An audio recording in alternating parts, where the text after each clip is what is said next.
This is a Glass Box Media podcast.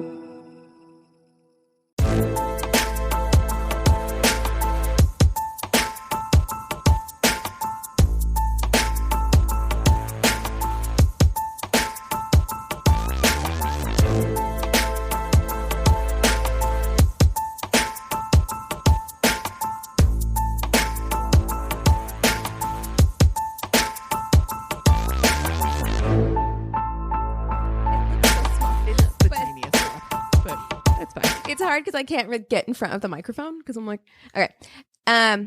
Well, hello, you guys. How are you doing? Ugh, what a week. Wow. What I feel like week. I came in so chipper and then you were like, ugh, right away. I don't know. It's been a week. It's been a weird week for me. Like I've been working again for this charity that I'm helping out with, and it's been a little stressful. I'm like kind of managing two different things going on.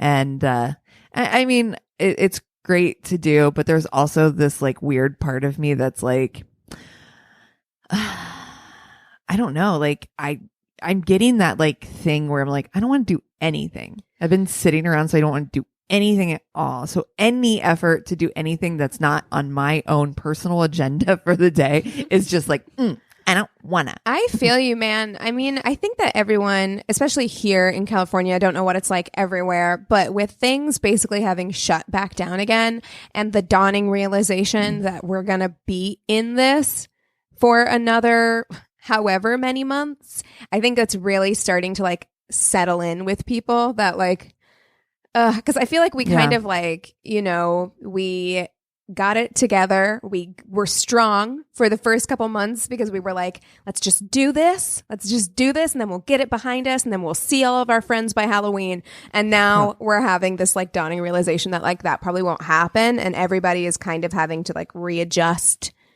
Yeah. To expectations. This. Yeah.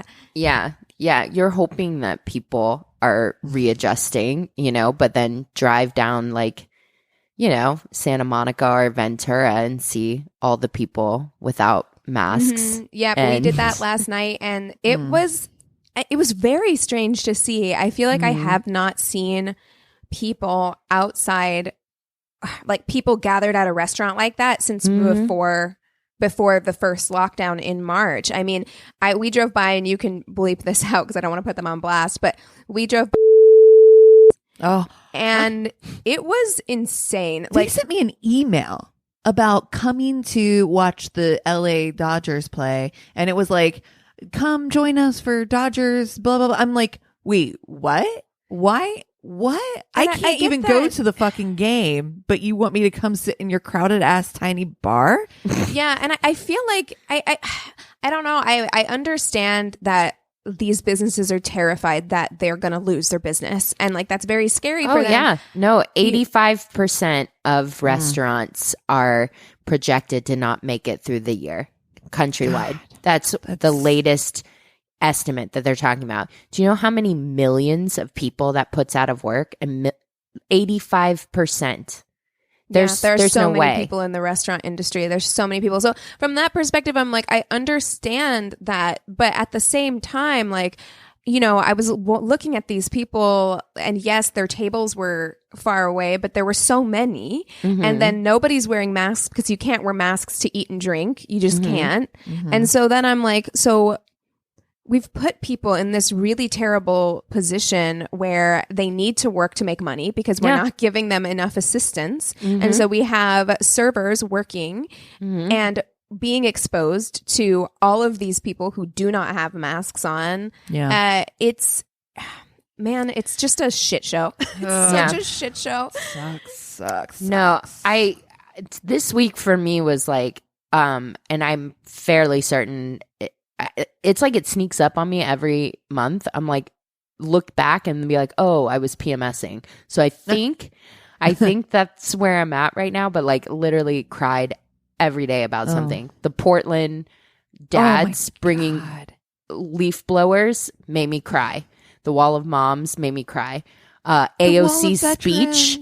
Oh, yeah. I was a fucking blubbering mess. That woman is a goddamn queen. Mm-hmm. Honestly, I just sobbed. Yeah. So, yeah, all the Oregon stuff, because on Your Angry Neighborhood Feminists, we talked about that last week. And whenever I was doing my prep for that episode, doing a lot of like reading and watching all the videos, and it did like break me down. Like I started crying because I was just like, this is it's so terrifying. dystopian and scary. And, just what a mess.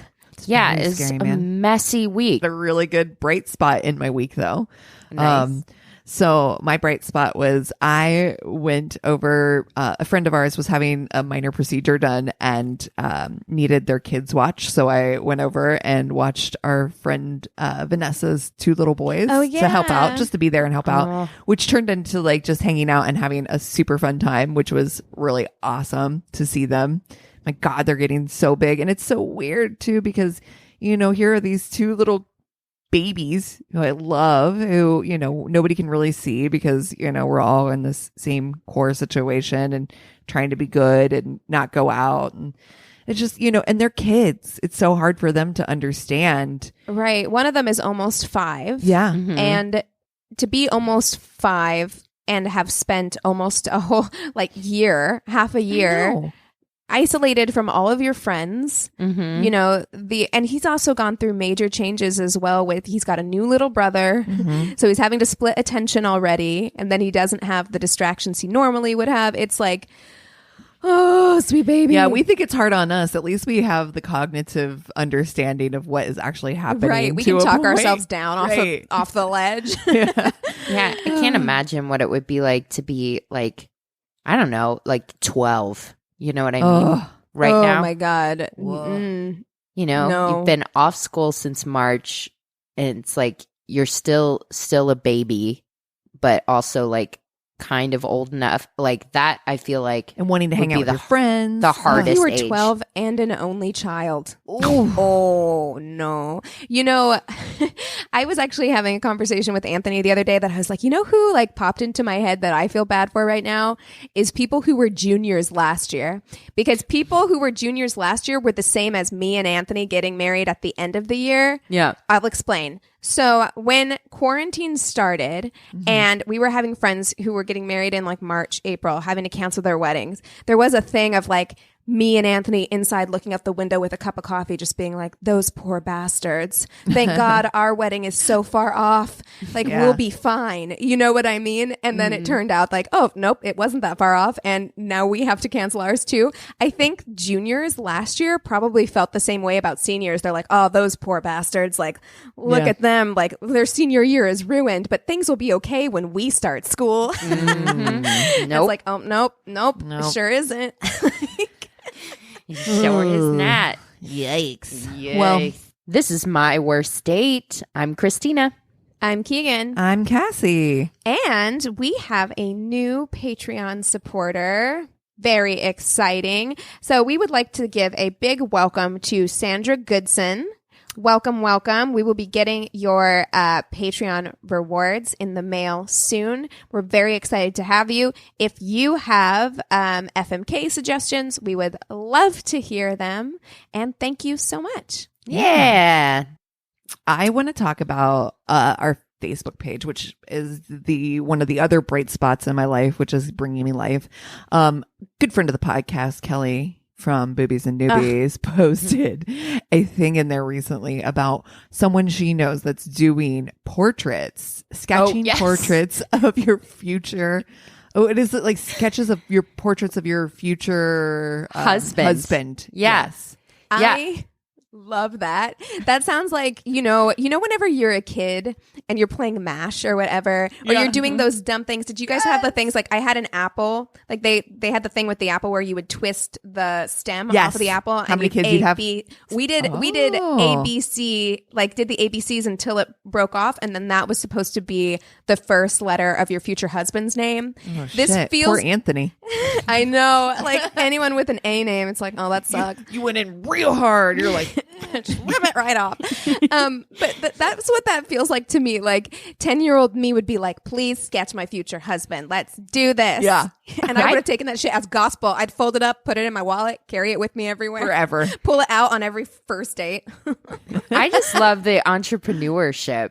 You know Yeah. what I mean? I'm like, these are tough times. I'm like, that's a brilliant fucking idea. Like, make that stack. And it's a cute. I Secure think the it's bag. cute because she's like, she's charging like like what, psychic. $12 for them? Yeah. That's amazing. To be honest, like that's amazing. If I wasn't already in a committed relationship, I would be like, hey, I'd hit her up just out of curiosity. Exactly. It's fun. I'd hit her up right now just to see, you know. What if you You're broke like, up Eric? with Eric about it? You're like, I'm sorry. She sketched it. It looks nothing like No, you. I'm sorry. So sorry. I'm gonna need you to pack your shit and get out. Kelly did say everyone posts their pictures because a lot of people did it, and she was like, everybody posts their pictures. She's like, I'm curious if she's just recycling like the same 5 photos. They all look like Ryan Gosling. She's just been at home with a People magazine, like Tracing Zac Efron. okay. So this is where my brain went. My brain went Zac Efron. Zac Efron has a new show on Netflix. Netflix. Cassie and Indian I matchmaking. watched Yes. Indian Matchmaking. Oh my Ladies. God. Ladies. Honey. It's What are you doing? I'm No. obsessed. Christina, first and foremost, if you don't look, I know how hard it is to get Eric to watch.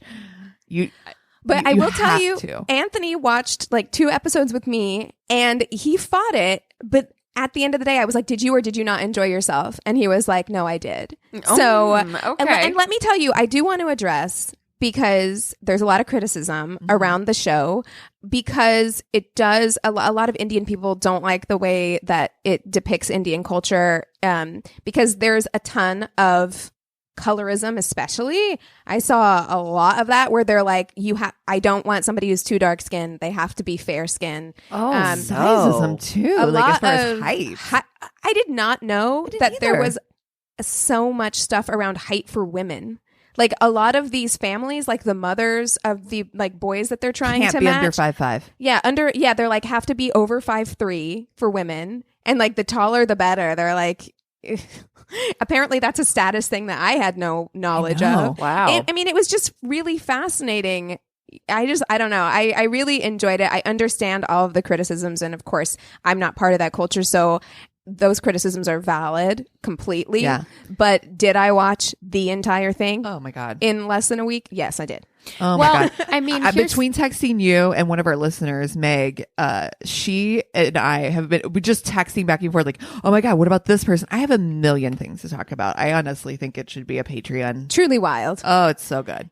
Sorry, Well- what were you saying, Christina? No, I think it's kind of fascinating because obviously we have our own like dating stuff here in the States, but like learning about what other cultures like you said, what dating is like in India, or what dating is like in Australia or Hong Kong, or like anywhere over the So world. It's like interesting. it is so interesting to me because it's got to be the sociologist in me. I love. Oh, those different things. You would like it. I think you would really like it. I mean, Yeah. and there was one, I would say, like one of the breakout stars of the series, Ankita. Oh my gosh, she's amazing. She has her own company. She's like a feminist in India. And they basically told her Fucking she's beautiful. unmatchable. Like they were like, you're not pretty enough. You're not thin enough. You're not tall enough. It was awful. And I'm thinking, I literally was like, how is this sweet baby? And she's so cute. She's so cute. How is she unmatchable? Like to the point where the main matchmaker was like, hey, I'm going to go ahead and actually reach out to this other I need a second matchmaker. opinion.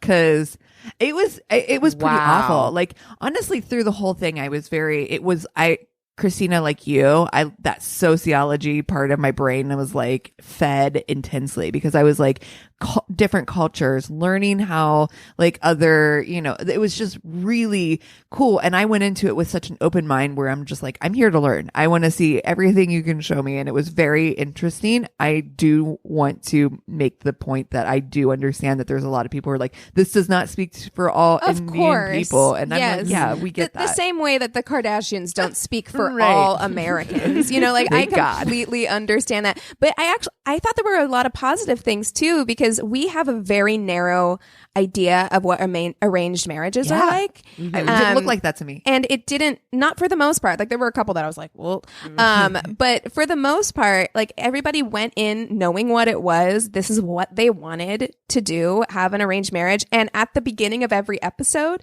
they did a When Harry Met Sally thing where they interviewed like older couples who had like gotten an arranged marriage 30 years ago. Oh, that's cute. Yeah, and like So describing cute. like how they met and what their marriages were like. And some of them were like, we went on 3 dates, and some of them were like, I didn't meet him until the day we were getting married. And the one woman, my favorite one, when the woman was like, he was not my choice, but apparently this is what I ended up with. But I fucking love him, and he's the most perfect human perfect for me ever to me, and he was the exact right match. And I'm like, oh, okay. Oh my God. I'm just saying, if I'm ever single again, maybe I'll call Auntie Seema up and be like, look, what can you do for me? Can you You're just too match short. me? You're right. She's like, absolutely nothing. Your skin is too dark and you are too short. I'm gonna actually have to. I'm gonna have to talk to another matchmaker and see what I can do. To pull some strings. Damn. Wow. Who do you guys want to fuck, marry, kill this week? We talked about doing Breakfast Club. It is hanging on my wall. Breakfast 'Cause I don't think Club. we've ever done can't Breakfast believe Club. we've never done that. I feel like we Three have eligible bachelors. We've definitely done Bender. Bender before in something else, but let's do him again. Let's do the 3. I think, because I think it's like very different stereotypes. That's the whole point of the Breakfast Yeah. Club is like, so we've got the nerdy guy. the nerd, the jock, and then the burnout. Right? Right. Yeah. Okay. So Anthony Michael Hall, Emilio Estevez, and what's his This face? is that so actor? hard. Judd Nelson. Who the first time I saw the Breakfast Club when I was like 12 was Enamored. like, that is the hottest person I've ever seen. And it's weird because objectively looking at him, you're like, but No. maybe it was just the character. Yeah. I was like, hot. Not hot. No. When I was a kid, same. Like hard same. He hard on my list. I am in love with Judd Nelson at the time. You know what? I think I know what I'm going to do, actually. I know what I'm going to do too. Okay. Okay. All right. I'm going to fuck Bender. I'm going to fuck Bender because, it's going to be great. It's is probably gonna going to be great. in a garage. Mm-hmm. It's definitely going to be in this garage. Yeah, for sure. There's probably not a sheet on that mattress. I just It is what it cringed. is, but it's going to be the best sex of your gonna be a life, couch. right? Exactly. It's going to be the best sex of your life, but you do not want to marry that person. No. You don't want to marry him, but I think it could be good, especially if you were both in high school. Like that's the kind of like good high school sex. Yeah. Exactly. I am going to marry Anthony Michael Hall. Yes. I'm going to marry him because he's the type of nerd who like that. Yes, high school was rough for him, but he is going to glow up out of it. He is going to move to Silicon Valley and have a startup and provide you with an incredible life. And he's going to appreciate you. He's going to appreciate you because in high school, he wasn't able to get with anybody, and he's going to just treat you like a fucking queen. Oh, and then I'm going to kill he's him. the kind of person too that like reads books and stuff like that about the female orgasm. Oh yeah. Oh, my He's God. worked at it. He's got has goals. worked at it. Yes. He buys really good red wine. You Yes. know, like Yes. there's a fire pit in your backyard and you're going to sit back there and talk about books and drink red wine. And I'm here for it. I like it. it.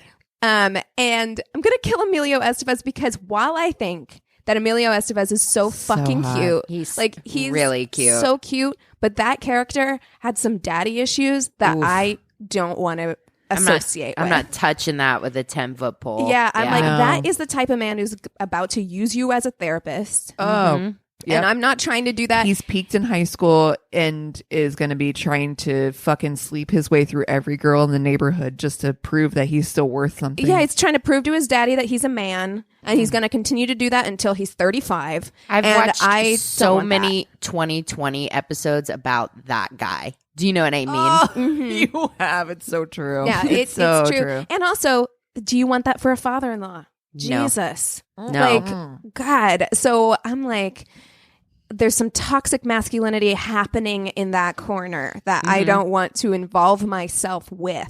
Yeah. So You know what the best outcome for him would be? Yeah. I want him to cut out his toxic dad, Exactly. Yes. or for his dad to have a realization, come around, and then end up being like his biggest supporter. Yeah. It Yes. needs to be one or the other. Okay. Yeah. Things cannot remain the way they are. This is my therapy lesson to you, Emilio. Emilio. Emilio. By the way, I also am in love with Emilio Estevez in that So time cute. frame. And I mean, if we were doing Emilio Estevez characters, Young Guns all day. But Oh, this character shit. specifically is so tragic. I cannot. Yeah. Yeah. Ugh. Yeah. But yeah, back in the day. Oh, we should do like 80s heartthrobs for our next I feel like episode. we did that one, didn't we? Or no? I don't know. Oh, I think we did with like Teen Bop Kids or whatever. Like we teen- definitely did No. that. But yeah, I mean, because But I there's mean, like- Andrew McCarthy Yeah. was like a big one. James Spader. You've got Emilio Estevez. Any of Yeah, the Young Guns. I mean, like any, yeah, because you're Yeah. talking Rob like Lowe. Kevin Yeah. Bacon, We should Fuck, Rob marry, Lowe. kill the outsiders. oh shit. We Oh, should shit. fuck, marry, kill all of the outsiders. So you've got like little Ralph Macchio. You've Yep. got Patrick Swayze. Patrick You've got Swayze. Rob Lowe. You've got young Tom Cruise. Well, we Just know saying. what Cassie's doing. What about you guys? Are you the same as me?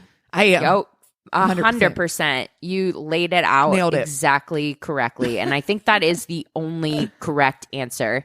Come at me if you disagree.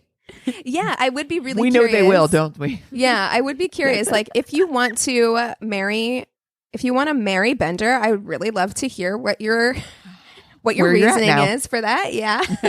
Where are you right now in your life? Are Yeah. you okay? Yeah. And I say to you, no projects.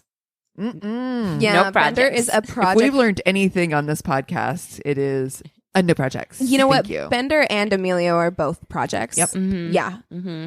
Yeah. Ugh. Yeah, we Man. made the right choice. There is no other choice. Yeah. I feel good about it. Yeah. Well, you guys want to take 5 and we'll come back with stories? Yes, Sounds ma'am. good. And we're back. All right. Well, I will start us off with stories.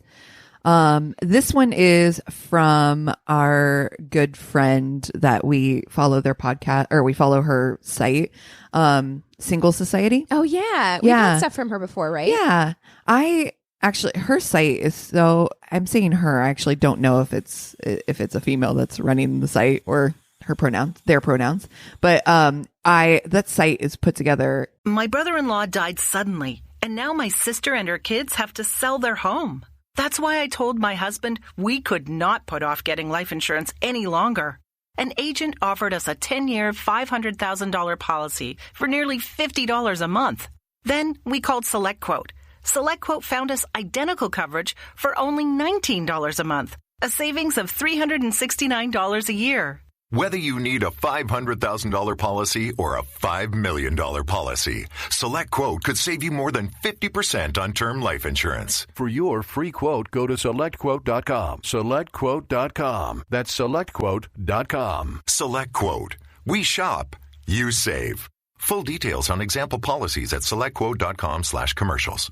So well. It's so cute, and I highly recommend anybody go check it out.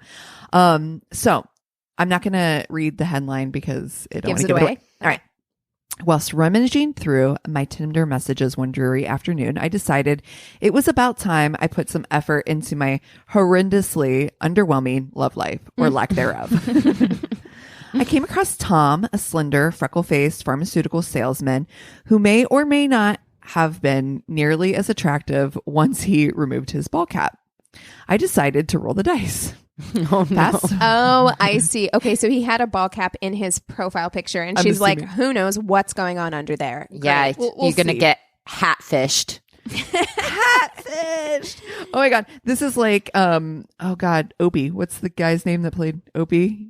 You're like, is it going to be like him? He takes off his hat and there's nothing under there at all, just random. I mean, we know hairs. that Christina likes a Oh, yeah. bald Oh, man. I do. I'm totally commit to team, it. and we know where I stand with the Friar Tuck situation. I'm team shave it all. Like if it Exactly. starts to go, just Always shave it all. It's fine. get rid of it. Fast forward to the following week, I met Tom in a cafe/bar. Equidistant. Jesus. Sorry. I saw that word and I was like, what? Big words, hard. I don't know if that is a word. I know what she's saying. Yeah, so equal equidistant. distance. Yeah, Yeah. equidistant to both our apartments. He was indeed not nearly as physically enticing without the Milwaukee Brewers cap perched upon his head, but relatively attractive nonetheless. Okay, so hold on. Pause. What would you do if you're a man who's maybe a little insecure about his balding situation and you wear a hat in your profile picture on Tinder?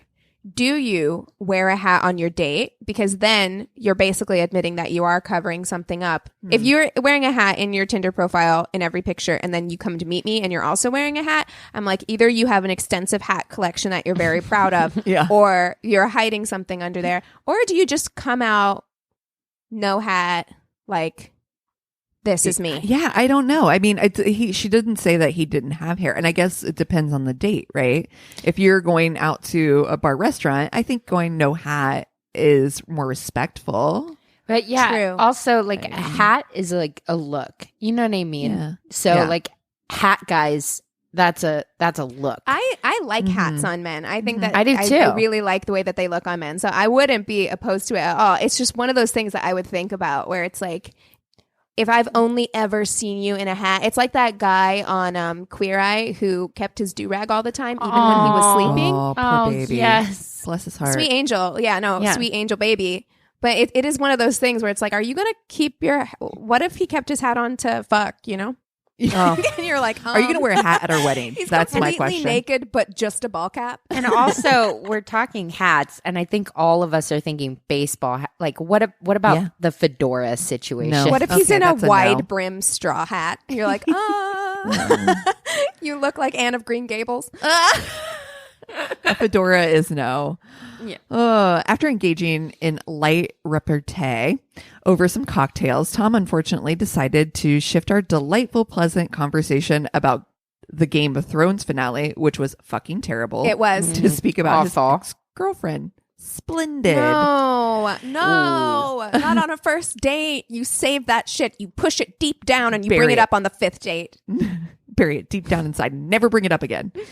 It was about that time when Tom began divulging entirely too much information about how their sex life went sour to how he found out she slept with his best friend on several occasions. Oh. I decided it was time to call it a night. Yep. Look, there's where we differ because if he started, I'd be like, Spilling we're going to tea. need some coffee at this table. I'm like ready to settle in. Tell me everything. But She it's a slept date. with your, I mean, I don't want to see him again, but I do want all the drama. I want the This mess. is true. I want the yeah. mess. I love mess. You're like, grab my vacuum. I'm going to be out in the grass. Though I found the story exquisitely scandalous. There you go. There you go. It was rather tasteless for a first date. Oh God, she's Yes. right on board here. She is. It's true. When it was time to leave, I began to summon an Uber, but Tom insisted to on driving me home. Always a bad thing. Like I feel like men feel like they're being chivalrous when they do that, but it's never gone well. I understand this is my worst date, and that's kind of the premise of this show. Yeah. But anytime a man has basically insisted that he drive someone home and force them, it's always bad. It never ends well. Nope. Yeah. Being the cheap ass that I am, I accepted. En route to the apartment, we noticed red and blue lights flashing behind the car. Fuck, shit, fuck, Tom yelled as he violently pummeled the steering wheel. Oh, He no. then closed his eyes and dropped his head back in a sigh of defeat. Before I could even comprehend the situation, Tom was being handcuffed and read his Miranda rights. As he was placed in the back of the police car, I turned to the second policeman and inquired as to what the hell was going on. Apparently, Tom had gotten several DUIs and failed to show up for his court date. The cop ran his plates and found multiple warrants for his arrest. I ended up calling an Uber after all, and Tom was never to be heard from again. Oh dear. No. Yeah. That makes me okay. So, Tom, we all have moments in our life where we go through a rough patch, and it sounds like his ex really did a number on him, and he made a series of bad choices. I'm just saying, maybe don't date for a minute. Kind of like evaluate your life. Absolutely. And, therapy, yoga, meditation, hiking, something to center yourself. It's time to focus on Tom. Okay? Tom. Mm-hmm. Look inward. Tom, do some searching. Take a beat, Tom. But, Figure out what you're worth, but yeah, another relationship is not going to fix Tom. Tom needs to fix Tom. That's right. That's right. And also, if you have several DUIs and you've skipped a warrant, maybe don't insist on driving her home. Right. Like, be like, it's cool that you take a Lyft. Go ahead. Yeah, this is for the best. Let me go get arrested on my own. Thanks. I also love the visual image of him just like resigning himself, just being like, well, Here all it right, is. I guess I'm getting arrested tonight. Oh, no. God. All right. This one is from Reddit. He goes, I've had a few bad dates, but the worst would probably be this cute blonde from Tinder. We had texted for 4 days, and she seemed intelligent and interesting. We arranged to meet up at a karaoke bar for drinks, chatting, and maybe a little shared humiliation. I got there first and decided to wait at the bar. I'm chilling there, slowly sipping an old-fashioned when my Tinder date rolls up and shouts, "Oh my God, are you Andy?" and shoves her tongue down my throat while I'm trying to answer. I'm sorry. Is she Snooki? Like, what's happening? Oh my! That's a very Snooki God. circa 2005 move. At this point, I'm thinking, okay, not a take home to mom kind of girl, but we could probably have a bit of fun. Fun time gal. Let's do this. Man. I suggest we find a table, and she says, sure, let me get a drink first. Tinder chick then orders 4 shots of tequila while I'm in the process of thinking to myself, starting our date by sharing shots? Ballsy. Nope. This tiny, cute little girl slams all 4 shots in a row. Like something from Is a she 90s from the Jersey frat Shore? house Yeah, movie. for sure. I mean, I'm okay. Sorry, continue. I was honestly reeling from this chaotic energy that just waltzed into my life like a fucking Chaotic hurricane. But figured I would feel the situation out a bit more. She must be mega hot. Yeah. So This is also a nightmare in the time of Corona. Like, I'm like, please don't put your tongue anywhere near my tongue until we've exchanged at least a couple days worth of words. Yeah. I need to know. Let me check your temperature. I need to know Exactly. where you've been. I need to contact trace you. she actually leveled off for a while and we had some good laughs. Then it was time to do karaoke. Oh God, what is her You karaoke guys. song? I need to know. She gets on stage and apparently decides to remix the song by singing it in offensively stereotypic bad accents and shouting all the racial slurs she knows. No. Oh wait, I What? think we actually met this girl whenever we What? used to go to Quirky's. Oh, what? Like, oh, no. it might be trashy and but borderline acceptable in a tight-knit group of friends where everyone is comfortable with each other. But Nope. I'm clearly from mixed ethnicity and there's a diverse crowd in the bar. People are definitely like booing, looking around, getting really upset. This is when you take your leave, sir. You sneak out the back. It's acceptable to ghost this person. Oh. I shoot her. Hashtag ghost racist. That's how I feel. Exactly. You know? I shoot her a quick, yo, what the fuck, thinking maybe she was too drunk and needed reining in, but she waved me off and doubled down on her racist show and tell. Oh, no. I feel like some people just need attention. Like, and it doesn't matter what kind of attention they're getting. Negative, positive. Mm-hmm. No, this is the one and only date I've legitimately ran away from. I didn't even try to split the bill. I just bolted out the door. Support it. Yep. I support that, sir. I think you did the right thing. Good choice. Don't feel bad about it. Oh, man. Yikes. Oof. Okay. It reminds me of that when we used to karaoke and that guy would come and just like rap over songs and stuff. Oh, and my then God. And then, of course, that one fucking KJ that was just the worst. We hated. Worst. Some disgraceful displays at karaoke. We are karaoke connoisseurs, and we have seen every performance you can think of under the sun. We are basically American Idol judges at this point. We watch and we give them points out of 10, and we have definitely seen some racist shit. Yeah. Oh, yeah. Real And racist shit at karaoke. Sexist shit. Very. Oh, God. Ableist stuff. Oh, shit. Mm-hmm. Terrible. Okay. This one is from Reddit. We meet at a local pub for a few drinks and we get chicken fingers. Already adorable. The conversation is terrible, but I notice she's taking the chicken fingers and ripping them up in her hands and putting the breading in her huge purse. Wait, what? Wait. She's taking the chicken, Very weird. Mm-hmm. ripping off the The outside. yep, Mm-hmm. in her purse. And sticking it in her purse. It's strange.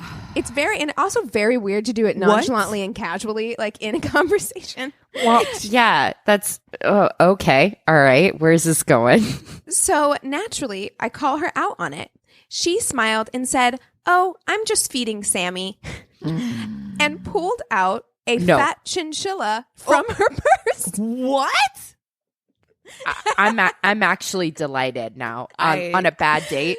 Then we now got there's married. a cute Are animal. very cute. Then we Chinchillas are then we got very married. cute. She plopped the thing in the middle. Imagine this server as well, who's like coming by to be like, "Can I get you anything?" Oh, That's the chinchilla on the table. does not count as a service animal, ma'am. No. She plopped the thing in the middle of the table and it just kind of chilled out. Yeah, it's used to being in a purse all the time, so I'm sure it's fine.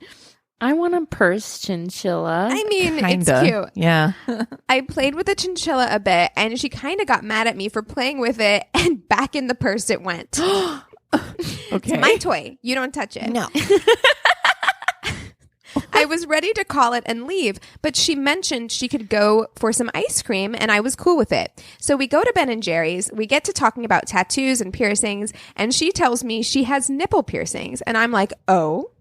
And then she pulls down her shirt in the middle of Ben & Jerry's at 8 p.m. and shows me her nipples. Free the fucking nipples. This bitch was like, here you She's go. like, I legit don't care.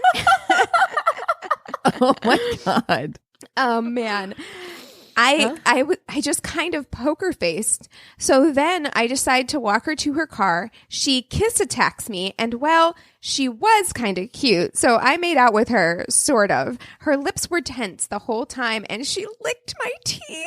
Oh, there's nothing worse than having your teeth licked. Like, why?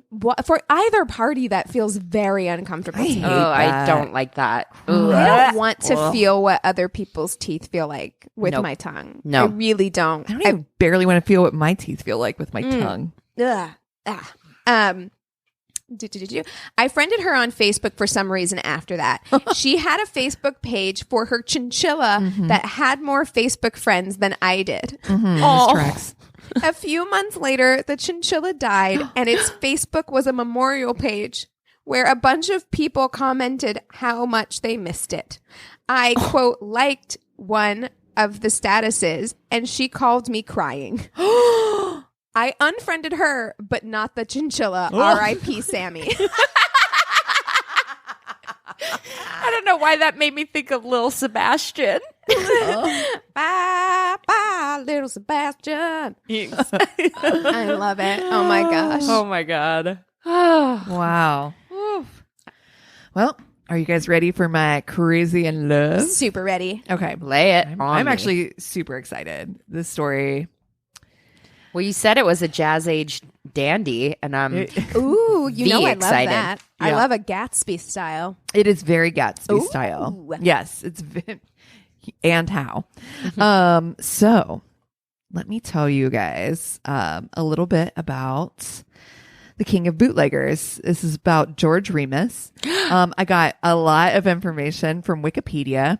There's a book called The Bourbon King by Bob Batchelor, which I got a lot of notes from, and also another book called The Ghost of Eden Park by Karen Abbott, which is on an ID book club. Who knew ID had a book club? What? Hold the fucking I'm- phone. I'm here for that. I'm 100%. listening. Also, I got some information from Prohibition by Ken Burns, which was fucking fantastic. Oh, And everything was he does voiced is by- fantastic. The George Remus voice was played by Paul Giamatti. So even better. It A just goddamn keeps gem. getting better. New York Post article by Ron Hogan. So those are my sources. This story, first and foremost, I didn't realize, I knew nothing about this guy. They're also in kind of a modern spin besides the books I mentioned. There's in Boardwalk Empire, there's someone who portrays him. I've never watched Boardwalk Empire, so I didn't know. Yeah. Love Boardwalk Empire. Yep. That show is so fucking good. Anthony and I still talk about it. We watched it years ago and we were like, man, I kind of want to. There's so much good content, new content out right now. And we were still like, I kind of want to rewatch Boardwalk Empire. It's so good. It's I've never seen it, but now Steve it kind of makes me want Buscemi to. is Love him. just incredible. Yeah. I love Steve Yeah. Buscemi. All the acting on that show. So, fun fact, friend of mine was a hairdresser and won an Emmy for that show. Oh, wow. Well, the hair was fantastic. Phenomenal. Yeah. All right. So, let me tell you guys a little bit about George Remus. How George Remus became known as the King of Bootleggers. He was born in Landsberg, Germany in 1878 and had moved to the U.S. by age 5. George was smart, fluent in German and English, and by the age of 14 was the family caretaker working at his uncle's pharmacy once his own father was unable to work. He graduated At what age? 14. Can you Fun. imagine? Fun times. Yeah. You just Oh, put God. kids to work. Well, dude, 1878, 14 years old, it was very different from Yeah, you're like 32. Yeah. yeah, exactly. I already have like a smoking habit, Uh-huh. a Yeah, for mortgage. real. You're shooting shots. You're losing of your hair, so whiskey. you're wearing hats already. Exactly. You're bowler stressed hats. out. Okay. He graduated from the College of Pharmacy by the time he was 19 and had bought his uncle's pharmacy by the age of 21. Can Imagine. you fucking even fathom that? Like, first and foremost, that just shows you how smart this guy is. To be able to, at the early age of graduating by 19 years old, like, and owning his own pharmacy by 21, that is, if anything makes me feel like I haven't done shit with my life, it's this story. Well, you know what? It's just because my uncle didn't own a pharmacy for me to buy off of him. Well, and That's what happened. the other thing too is like a fucking early 1900s pharmacy. It was like literally like, what was it? Just like $2. bottles of cocaine. Right. Yes, Stuff like yes, that. It's just opium. Just like rub and it on your cocaine. teeth. Yes. You'll be Yeah. fine. It'll help your Yeah. gum pain. and businesses literally cost $12. Sure. Also true. You know. But he grew this business, even opening another store. So he, not only is he just buying this pharmacy, he's actually making a success out of it. Okay, now I'm building it. impressed. Yeah. All right. But he grew tired of this family business and decided to pursue a law career because he's like, you know what? I don't want to just be a success at this. I want to now go to law school. Wow. He was 26 years old when he joined the Illinois bar. So he is This is a very second career. ambitious. Yeah. Yeah. Okay. Ambitious as hell, smart as hell. Only 10 years later, he had made quite a name for himself in the criminal defense. He was one of the most sought after, well-known criminal defense attorneys in the Chicago area at the time. Very Wow. popular, well-publicized case of his was when he represented William Cheney Ellis. This is when he introduced, this is wild, he introduced the term and defense of transitory insanity, which would eventually become known as temporary insanity. Huh. Yeah. Interesting, right? Yeah. Put a pin in that. Ellis was on trial for his wife Eleanor's murder. Remus had argued that he was driven to it. Though he was convicted, he was only termed into 15 years. So he was only sentenced to 15 years in prison. It's not exactly a win, but of the 5 possible convictions, including the death penalty, it was not a bad outcome for him. I mean, considering 12 years for murdering your wife, that's, pretty incredible. As an attorney, I hate to be like, yes, good job. Yeah, no, but yeah, I'm not applauding this. As a defense attorney, though, you did do your job. So, okay. True.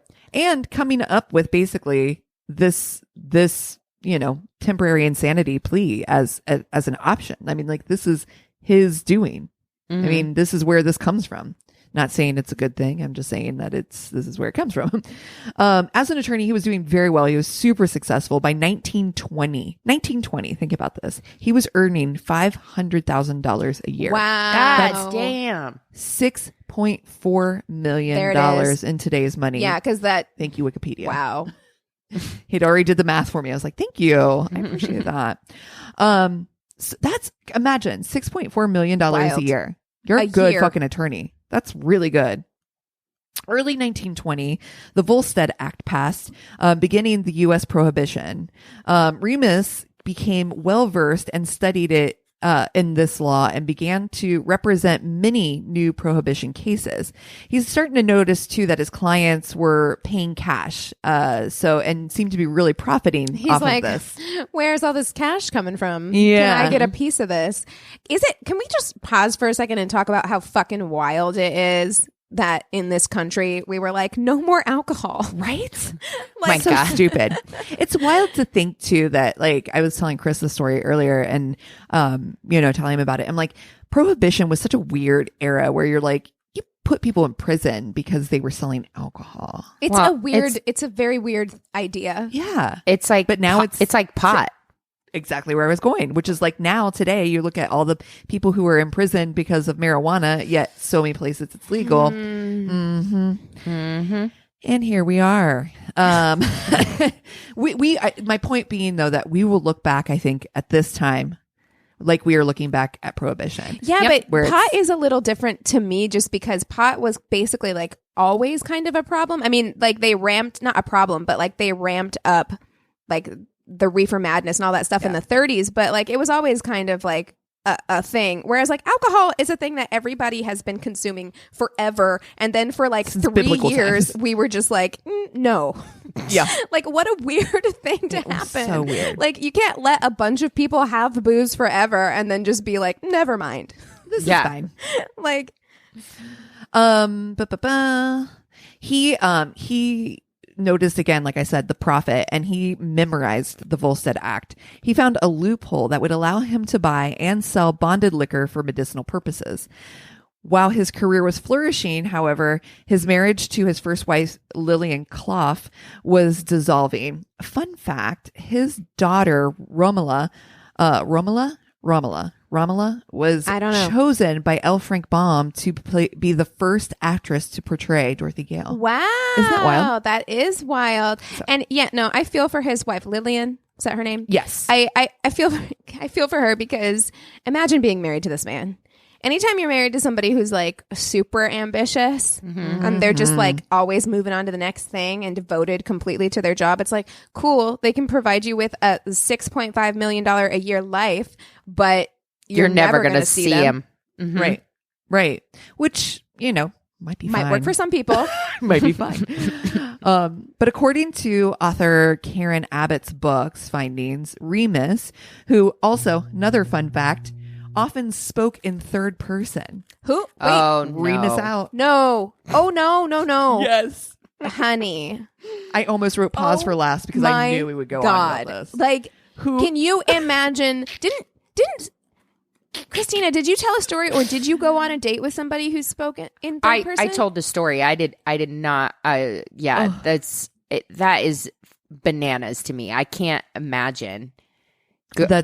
I don't know how I would react. Okay. All right. So Remus, though, George Remus became enamored with Imogene Holmes. She was, okay, so here's the thing. There was a little bit of discrepancy.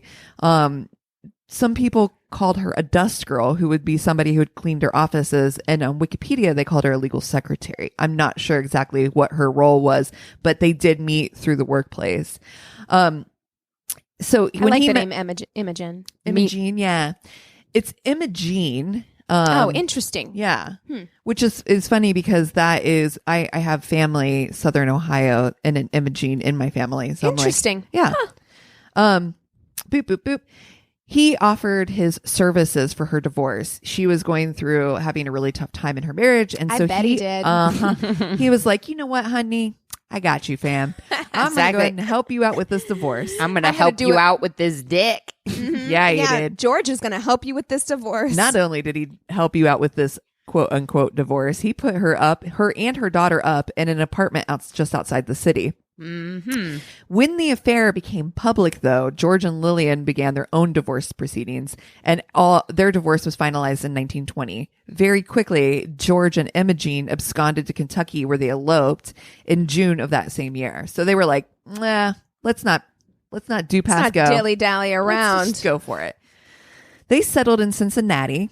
So it's kind of a semi-hometown. Oh, yeah. Ohio-based. Yeah. They settled in Cincinnati, which would become George's new hub for his new bootleg business. Well, this it's smart. area, It's so like where it's located, geographically located. It's like right there on the Ohio River. And it's just like a really nice pass through to get to like Chicago and like the rest of the Midwest. Kentucky. Yeah. And this is exactly why he moved there, because he said at the time, this is the area where 80% of the bonded whiskey was located. Okay, but did he need a bootleg business? Let's be real. Did he Like, this is need the it? type of man who is, in Hamilton's words, never satisfied. Can we discuss? Yeah. Because I'm just like, dude, chill.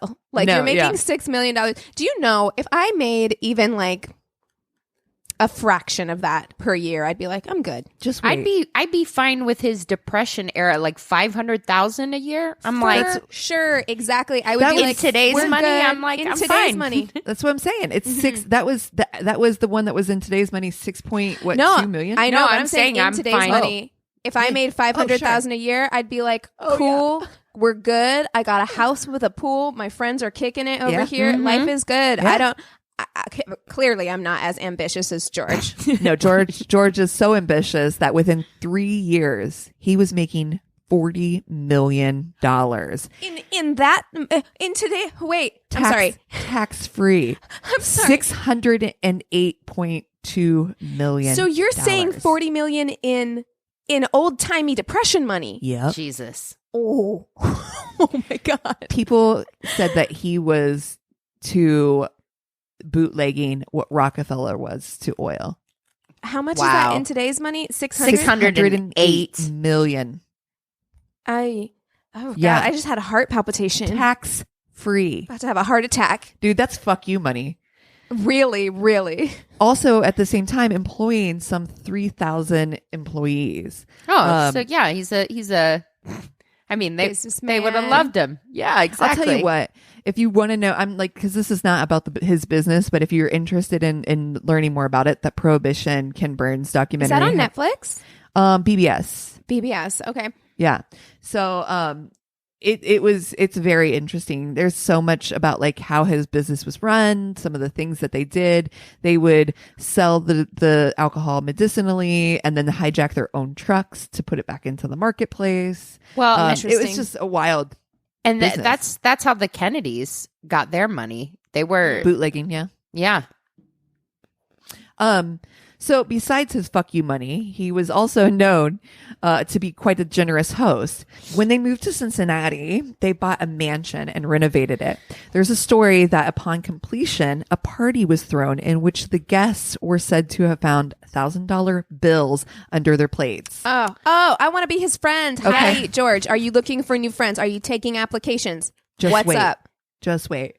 The men all received diamond stick pins and were gifted gold watches. Look, I'm going to need my friend group to step up. Okay. Which one of you is going to become Okay. insanely, obnoxiously wealthy so that I can benefit? Wait. The women, not left out, they were given brand new Pontiacs. I'm sorry. I'm sorry. Our friend. First of all, were women allowed to drive? Yes. Why wouldn't they be allowed to drive? I don't know. I thought they weren't allowed to drive at some point in this country. I don't know. They just got This the is right the to vote 20s, in yeah. 1920. So How very white progressive of him. asterisk I know. just got the right to Can vote. you imagine? Can you fucking imagine? You show up at a party and he's like, "Lift up your dinner plate." I don't even know what $1,000 bill looks like. Like you show up and you're like, ugh, they don't even have any gift bags. This party is so lame. And then they're like, go outside to see your new car. He's Oprah. He's like, he is. You get a car. Pontiac. You get a Pontiac. Everybody gets a Pontiac. Also, I have to say, if I was the husband, I'd be like, look, a diamond stick pin is nice, but you gave her a car. and gold watches and $1,000 bill. Okay, you know, all I right. mean- I guess you can't really imagine if you complained. You're like, I want a car. I'm trading this. George is like, well, now you get nothing. Right. I'm just kidding. Remus had built an elaborate indoor pool. So there was that party, and then there was this elaborate indoor pool for I want Imogene. I want indoor pool money. Yeah. This was her birthday present, which also resulted in an elaborate party with aquatic dancers and 15-piece orchestra. Dude, it is so bougie. Like, we can't even begin to understand the levels of bouginess. Like, Well- imagine that. Have you ever been to Hearst Castle? Not yet. No, but I would love want to to. go. This is giving me Hearst Castle vibes. So Yeah. first of all, Hearst Castle is located like in the middle of Central California. Like there is nothing around Yeah. it. And then all of a sudden on a mountain, there's like a huge castle. Ugh. And it has like this indoor Roman bath, like Yeah. this pool. And Reminds me of Biltmore Mansion. it's crazy. It's so bananas that had its own airfield so that people could Jesus. fly out to come to the parties and stuff. The debauchery that must have gone on at that place. Like, you know, there was probably some weird secret sex society shit that was happening out there. It's in the Oh. middle of nowhere. Oh, Yep. God. Like, Yep. come This on. was like Eyes Wide Shut. That's where they had those parties. Yes. Exactly. Some rumors, though, have said that he was the inspiration for Jay Gatsby. So, Oh, well, There yeah. you go. That would make sense. Jay Gatsby would have aquatic dancers at his parties. of course, for his wife, duh, which he wasn't married, But for Daisy, he would have done it. Oh, of course. Of course. For all of his paying off to the local officials, though, to run his business, he had to pay off officials, federal government. He had to pay off all of these people, all these contacts. It didn't keep him off of Mabel Walker Wildebrandt's radar. She's the assistant attorney general at the time, and she has eyes for taking down these bootlegging badasses. Hey, get it, Mabel? Okay, look, She's after because it. I think she's like a temperance person, which I'm like, which is Yeah. like all those like anti-drinking people who pushed prohibition. But at the same time, I'm like, you break that glass ceiling, girl. You go for I it. know, as far as It's much as hard. I'm like so anti the idea, I'm also like, there's a woman who's the assistant attorney general. Yes. Well, kind of exciting. and also I do believe the temperance movement was really like a women's movement. Not Yes, only it was was. it was a lot centered around like protecting women from domestic violence. Yes, it was. It was because people. So yeah, the birth of prohibition in the United States. That's exactly right. And there's it's no coincidence that women got the right to vote. White women asterisk got the right to vote in 1920. At the same time that around the same time that prohibition started, because the women's movement was tied into the temperance movement completely. Yeah. And it's exactly for that reason. It's because men would get drunk and then beat the shit out of their wives. And so women were like, let's just do away with alcohol altogether. Yeah. I don't know that probably helped because it seems like they were probably still able to get it. Yeah, Yep. able to get it. And now they're pissed. Yeah. Anyway. One of his big payoffs was a guy named Jesse Smith. He was a companion of Attorney General Daughtry. For protection, he had given him upwards of $250,000 over the lifespan of his career. His big payoff, committed suicide though, and his no jail time protection never came through. When he was under suspicion and when he was going through all the Wildebrandt had come after him, he went to Jesse and was like, please, you got to make sure you help me. Gave him an additional $30,000.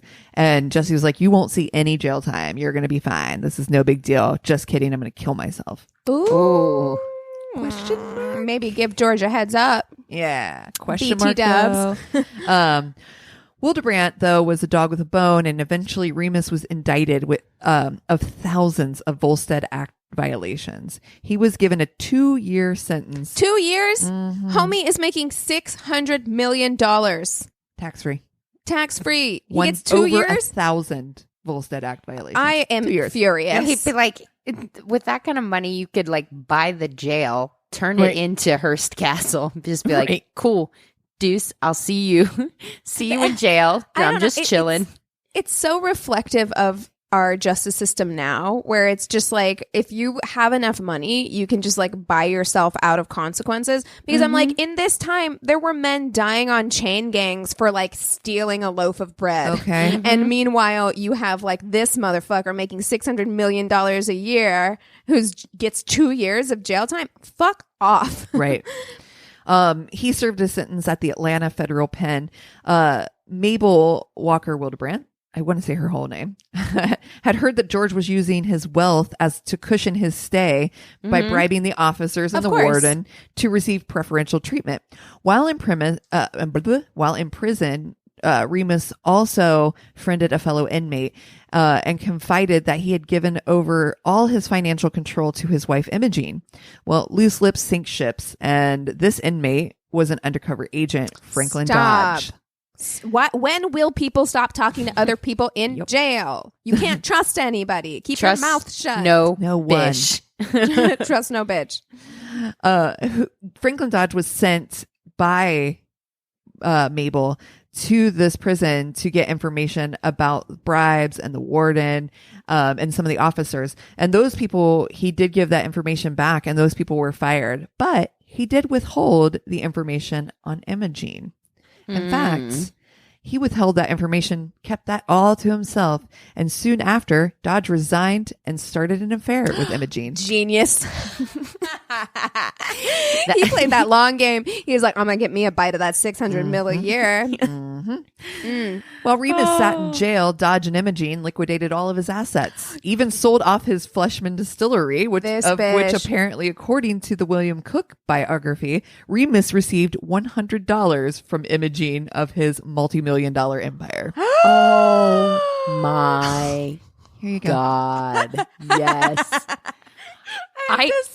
I knew this story, but getting the gritty details, god damn. Knowing Look, how man. much money she fucking my God. I feel like Kim behind a bush right now, where I'm just like, huh? Dude, I sent you the meme I sent you, or the GIF I sent you guys was me going as what's his name going into the bush. Homer Simpson. Homer Simpson. Oh man, because I'm like, look, it is terrible. Listen, if somebody worked hard for their money, you know what I'm saying. Yeah. But it is terrible to have like all of this stuff that you've worked for your whole life being stolen from you. But there is part of me that's got like my glass to your ear? glass to my ear to the wall, like listening to the shit from the other room, because I'm like, man, that's scandalous. Yeah.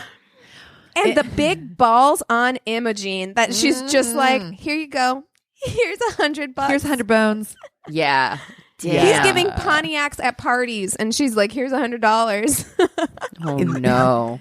Imogene and Franklin, though, they knew their time was running out and unsuccessfully tried to have the German-born Remus deported, trying to say that he was like, oh yeah, you know what? He wasn't, never went through with all the things he needed to do. It is so bold. Yeah. I'm like blown away by how bold this is. I could never. They said, and I think at this time too, I don't know that Remus really knows the extent of how this is going, how far.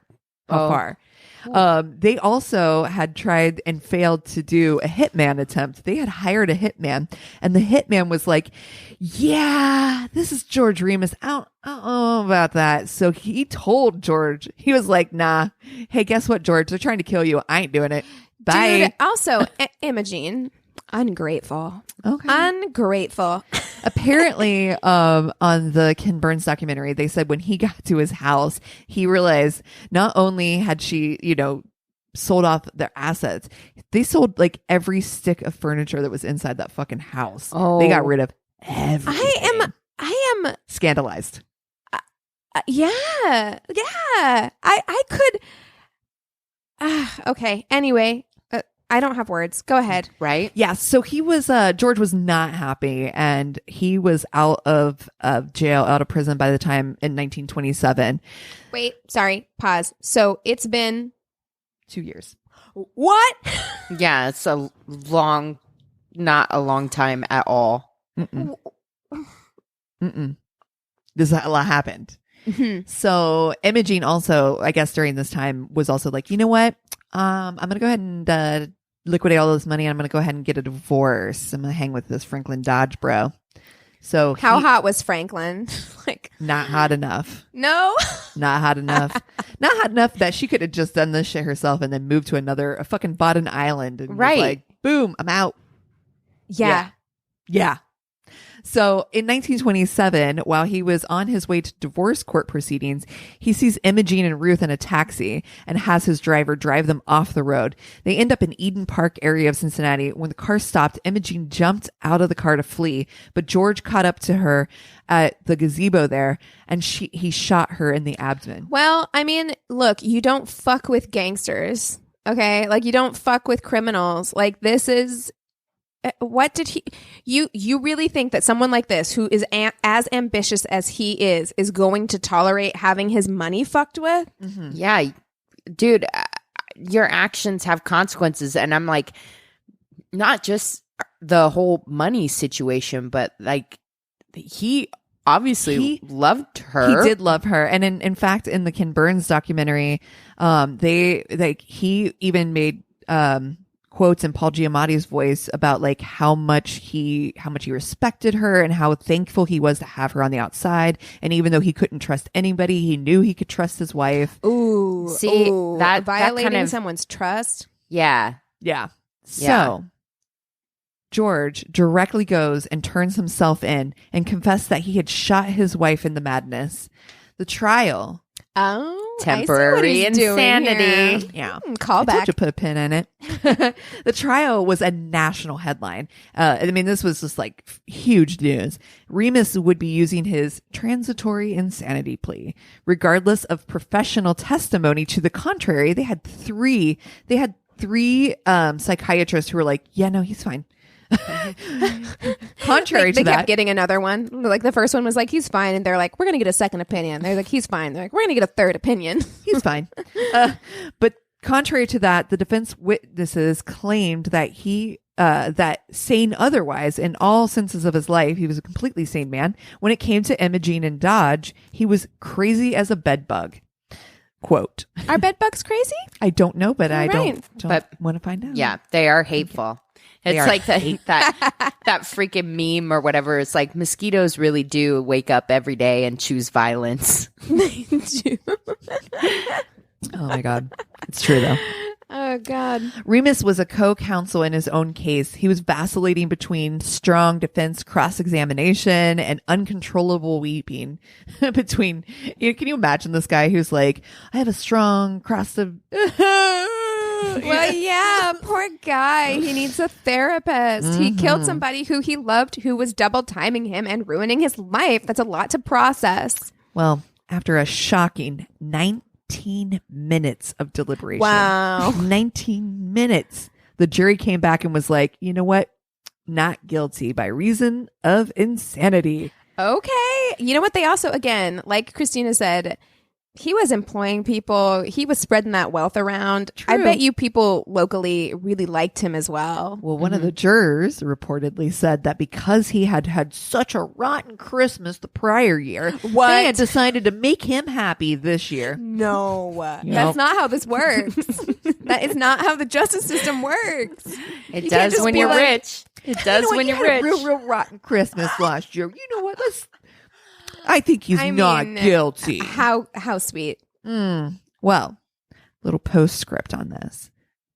According to a few articles, And I got this specifically from ghost.fandom.com. Eden Park is reported to be haunted by Imogene, the ghost, by the gazebo where she was shot. I would not want to be haunted by that ghost. No. Like Yeah. Imogene is the Two-time exact freaking wrong type. Yeah. There have been reports of a ghostly woman in a black gown standing around the gazebo, crying or gazing over the reflecting pool. Oh dear. Here's the postscript I want. Where that money? That's the also money? his postscript. He actually spent the rest of his life trying to search down that money and was never able to fully recover it. No, Yeah. stop. Died at 77 in Covington, Kentucky. Is it Wow. like buried somewhere, or where did it Treasure? go? Treasure? Franklin Dodge? Oh, We're I about don't to- know. All right, you and I are about to like Ruth, maybe? we're I don't bringing know some his daughter. shovels. I don't know. Who knows? Okay, look, I know how I'm spending my summer. Let's go. Right? Get some shovels. We're going to Cincinnati. You can stay with Anthony's mom. There- Let's do this. where I have some Skyline chili. Oh, God. Yeah. It's Skyline time, bitches. Let's get it. Ugh. Oh, I love that story. That's a great It was one. fun. That Good was a one. wild ride. Man, how weird were the 1920s, huh? Yeah. What a God. wild time to be alive. I can't believe I didn't know that story, though. That should be Yeah, part of our I've high seen history it. class. Seen it on listicles and stuff before. Oh, yeah. You know But- what? I got to be honest. That might be where I found it. Yeah, I Is think on a it's like a listicle. cracked list or something. It's Maybe. like, yeah, but like crimes of passion, top 5 crimes of passion, or I something think that like is that. exactly. That's sounding very I mean, familiar. That must be the It list. doesn't feel. I mean, I guess it is a crime of passion, but it's like you knew what you were going to do when you ran her off the road. I Yeah. mean, how did you think that was going to end? Well, he was temporarily insane. Okay. Mhm. He All actually, right. he actually, because of the temporary insanity plea, he ended up in a, like in a kind of an asylum, In an type- institution. Yeah. Well, I mean, I guess 6 months later he was released. and you know he got great treatment in the Oh, yeah. asylum, and like also, I guess I can see it coming from the perspective of like the average everyday person. All you had to do was tell the average juror like this man was making $600 million a year, and she took it all and gave him $100, and they would be like, oh yeah, that would make me crazy too. Yeah. They're like, let him off, let him Yeah. off. You know what? He had Merry such a bad Christmas. Christmas last year. Wow. Well, what are you guys watching? Oh, well, I was just talking to you, Cassie, because you've seen it too. Anthony and I watched Palm Springs, which is that new Andy Samberg movie on Hulu. Cute. And it was so cute. I actually thought it would be a good Crazy in Love Crazy in Love movie for Patreon, possibly. But it's basically, I was apprehensive to watch it because Anthony really wanted to watch it, but it is a Groundhog's Day premise. I thought so. you were saying exactly the same words that Yes. Chris and I were having. Every day is the same. Basically, it's like they wake up and they redo the same day over and over again. And I was like, that's kind of our lives right now. Yeah, yeah. Do we want to expose ourselves to this? But it was great. I actually really liked it. I really, really enjoyed it. The girl who's in that, whose name is escaping me right now, fantastic. So good. She's so good. So good. J.K. Simmons is in it, and he's great. Brilliant. yeah. His character is so fucking brilliant. Yeah, so I do recommend it if you're looking for something to watch and you've got Hulu. It's fun. It was fun. I liked it too. Yeah, it's like an hour and a half, so it's not like a huge commitment. Nice. I went down a 2020 rabbit hole. Funsies. I've got like 6 Crazy in Loves. You're like, I'm ready. That's right. I didn't get a lot of time this week to watch anything, but I probably watched the AOC speech. I think probably like 10 times. That's been Amazing. Truly. I literally I know we kind of talked about it at the top, but I was just like, I thought back to like every occasion that I've been called the fucking bitch, and I'm like, I literally don't know a single woman who hasn't been called the fucking bitch. Well, and it's also, it speaks to like, we've been told for generations that like women are reactive and overly emotional and hysterical. And meanwhile, you have a grown fucking man, grown, Preach. like in his 60s, who is acting and behaving like such a fucking child that he has to go and attack this woman in public where she works and then can't resolve the conversation in any other way than to call her a fucking bitch. Exactly. And I'm like, isn't that like what? It's so wild to me. And then to also like throw out that non-apology where he's using his wife and a daughter as shields, which is like the fucking worst. Where, it's like I'm so sick of that. Where people say that they, they can't use that as a shield for their shitty behavior. And she has that now kind of famous quote where she said, having a daughter doesn't make you a decent man. Having a wife doesn't make you a decent man. Treating people with respect and dignity makes you a decent man. And it's very frustrating to me because you don't see it the other way around. Like, you never see moms when they have sons suddenly say, oh, I now understand that I need to respect men. Like, you never see that happen, but you see it happen the other way all the time, where men have daughters and they're like, oh, suddenly I get rape culture and why it's a problem. You know what I mean? And it's like, so your view of women is defined by the women you're related to. Yeah. And like that it's crazy to me. But yeah, that speech is great. It just really inspired me, like there have been obviously 2020 is just a fucking mess in so many ways, but moments like that was kind of my bright spot this week, is to just be inspired by somebody so intelligent and so I'm really inspired by her and her work, and I'm she's so brave too. She's very brave to be that eloquent in the face of something like that in front of the whole world. The amount of vitriol that she must deal with on a daily basis. I mean, oh my God. And so I applaud her bravery. I applaud her standing up, because there's so many times where I'm like, a lot of times that when I did have that lobbied against me, you just are like, well, just another day at work. You know what I mean? So. Yeah. Totally. Oh, gosh. What have I been watching? I watched the Indian Matchmaker, which I honestly, I could literally, I'm not joking about, I think we should do a Patreon episode. There's so much to discuss. I want to talk about every single one of them. Every one of them. Wow. Okay, yeah. It's so good. So I think I'm going to save that content. I think we should, because that way too, anybody who hasn't watched it, it's not spoilers. It can be, Yeah. You guys are literally going to make me watch this thing, aren't you? So Christina, you want to watch it. You don't know that you do yet, but you do. You do. Yeah, my next binge will probably be... how many hours is this thing going to it's only suck like 6 from episodes. My life? 6 or 8. And you're going to want more. No. Okay, Christina, how about this? You watch the first episode, and then if you're like, absolutely not, then we won't do it. Okay. There you go. All right. That's fair.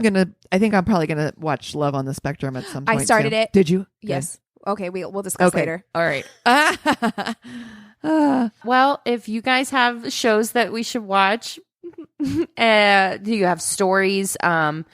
We're still accepting them. Have we gotten any 5-word stories? Not really. I was going to make a post on social media, so maybe I'll do that first so that we can see if we can get last chance. Yeah, but send if you want. I think we're doing a tote as the giveaway. So if you want your chance to get a free My Worst Date tote, send us an email with the 5-word date in the subject line, and then give us your story in the body of the email. Yeah, and send it to our one-stop shop of a website. It's myworstdatepodcast.com. And thank you guys so much. Cheers. You will fail. So what? Everybody does.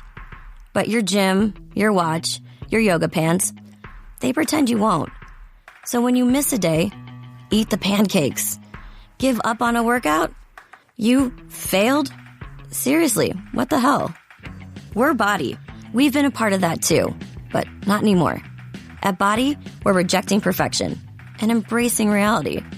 Not in a Pizza Monday kind of way, in a loving your whole life kind of way. In a, this workout is fun and it's okay if I take a week off kind of way. In an, I'm eating healthy and it's okay if I indulge kind of way. In a, I like myself no matter what kind of way. Yeah, you will fail. We all will. But we're not going to let that be the end. You see that? We're already making progress. So let's keep going. We are Body. Start your free trial at body.com. That's BODI.com. This is a Glass Box Media Podcast.